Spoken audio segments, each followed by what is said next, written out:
Hi everybody. We have a 98 Lexus gs300.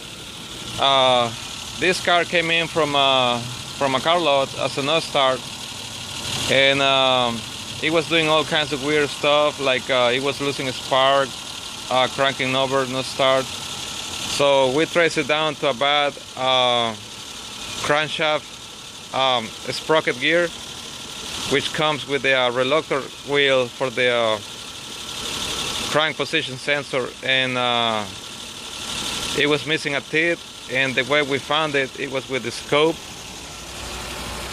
That's a good signal from the Pico scope. If somebody out there needs a repair for a Lexus or a German car, give us a call.